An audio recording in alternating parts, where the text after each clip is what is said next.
The battle to break up today's mammoth tech companies has just started. Apple, Amazon, Facebook, and Alphabet, the parent company of Google, are all coming under pressure in the US and Europe. They're all now facing substantive threats, in the form of new lawsuits, proposed bills, and regulations. What does this mean? And more importantly, how will it affect us all? Watch this video to find out. I'm Majed Taifour and this is my YouTube channel El Dorado.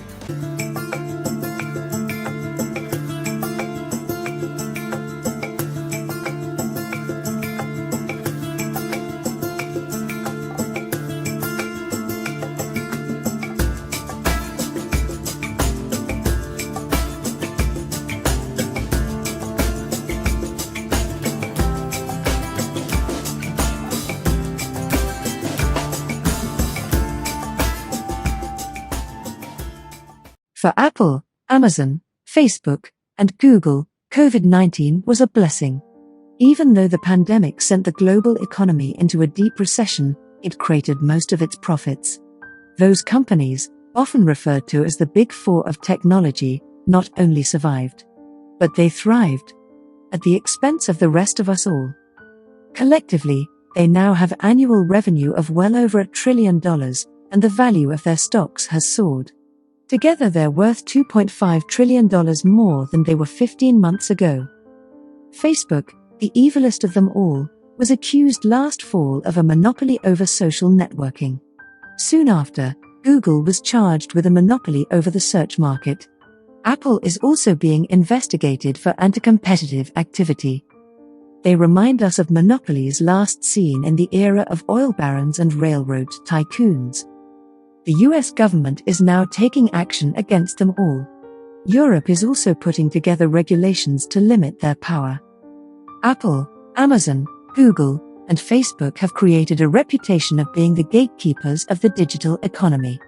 Of all four gatekeepers, Facebook is the most powerful, while Google holds the fate of websites across the world through its search engine and YouTube algorithms. Still, Google is not half as bad as Facebook, which gets more than 60% of all social media visits in the US alone. It's known for being notoriously ruthless in destroying competitors, either by duplicating their features, as it did with Snapchat and Twitter, or by simply acquiring them. But what would a possible breakup of the four gatekeepers entail? The Big Four are undeniably on their government's radar. But still, their stocks are higher than ever. This suggests that investors are staking that the government uproar won't change their status quo. Why? In going after big tech, the US government and its European allies are going after some of the most notorious companies in America.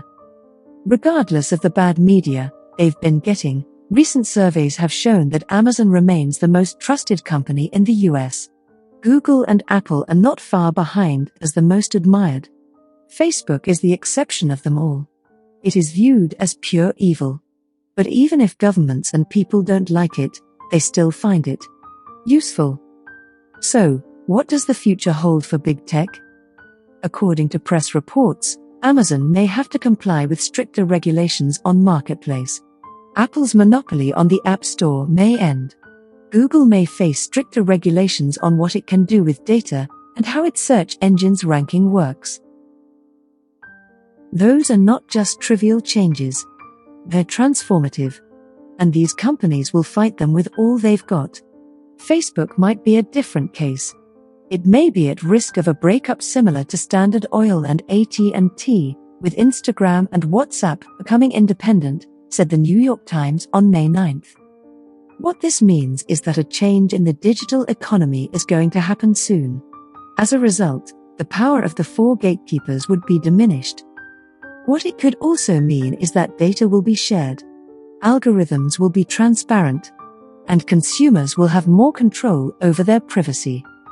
This would reshape an industry that has extended its negative impact onto every facet of people's existence all over the world. For years, people have been at the mercy of Facebook and Google, a much-hated cartel that controlled the internet market. But they're not the only ones who are immoral. Uber Eats, Grubhub, Postmates, which Uber recently acquired, and DoorDash, also control the restaurant food delivery market. And restaurants have little choice but to pay them whatever fees and commissions they want to charge. No questions asked. Banks, like Citigroup, Bank of America and Wells Fargo, are even worse, according to Money Talks. Although they constantly tell small businesses and young entrepreneurs how much they love to help them, we all saw what happened with small business loans during the pandemic. These organizations have become so big and powerful that they now run pseudo-private governments of their own. They set their own laws, rules and regulations. And they fix their own tolls and taxes. Governments be damned. Their mantra is and has always been: grow fast and grow big. And let others bend to your will. But they do this with a smile. And they pretend they're nice. But in the process, they've made our lives and the lives of small businesses a living hell. Why not?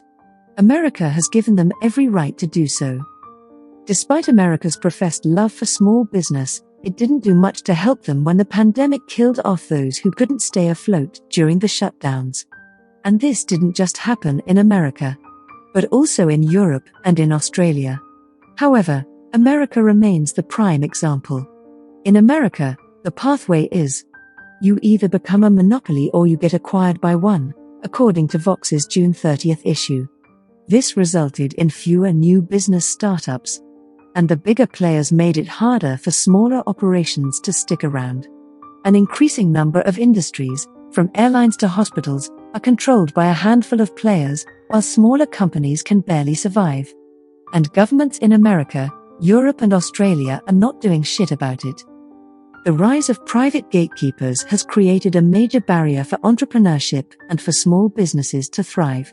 And it's not just the big tech, it's across the whole economy. Many of the tricks and strategies large entities employ to get to the top are quite ugly. Take copycatting for example. It's exactly what it sounds like. A dominant company sees something a rival is doing and copies it. Amazon is a perfect example of that, Vox said a couple of days ago. And when Facebook tried to buy Snapchat and failed, it copied it instead. Apple's practices have also garnered scrutiny in Europe, where regulators are looking at how it makes other music platforms, such as Spotify, use its payment system and therefore give Apple a cut of their subscription fees. The Apple saga exemplifies the way dominant players have established themselves as middlemen, with all the benefits that come with it. Google and Facebook control the ad market that small businesses looking to reach customers online don't have many other options to go to. Eventually, they become subject to the whims of algorithms, and if the algorithm turns against them, then they have no other choice but to buy more ads. Agricultural monopolies are following similar strategies. Agricultural giant Monsanto has gone as far as prosecuting smaller operations to protect patent rights on its seeds. Gore-Tex, which makes breathable fabric, has been accused of refusing to work with companies that also worked with competing fabric technologies. Live Nation Entertainment is said to have a stranglehold over basically the entire live music industry. Venues and artists have little option but to comply with its guidelines. The problem isn't that big corporations exist. It's that they're keeping everyone else from existing. They decide who are the winners and losers. And they determine everyone else's fate. If you can call a restaurant instead of ordering through Grubhub or Uber Eats, go ahead and try it. If you can buy a book from your local bookstore instead of ordering through Amazon online, be my guest. It's so wonderful of Facebook to help small businesses get set up online during the pandemic, but Facebook is doing it to make money, not out of the kindness of its heart. And if you pose a threat, Facebook will squash you like a bug. Big tech is never going to go down without a fight. A system that is so rigged to let someone like Donald Trump become the 45th President of the United States and comedian Bill Cosby, once known as America's dad then turned rapist, be released from prison after his sex conviction overturned, is not going to be able to reign in big tech. Cutting the tech industry's Goliaths down to size would take more than a slingshot, and, likely, many years. Anyone expecting a quick end to the battle over big tech is definitely misguided or still believes in the American bullshit dream. The change will come, but it will not come easy. The political terrain has shifted. Even corrupt politicians are now paying lip service to the notion that big tech has grown too powerful. The long, rocky path toward reinventing America's, and perhaps Europe's and Australia's unfair and biased competition laws may have gotten just a little bit more crossable. Thank you for watching. I'm Majed Taifour and this my channel, The El Dorado.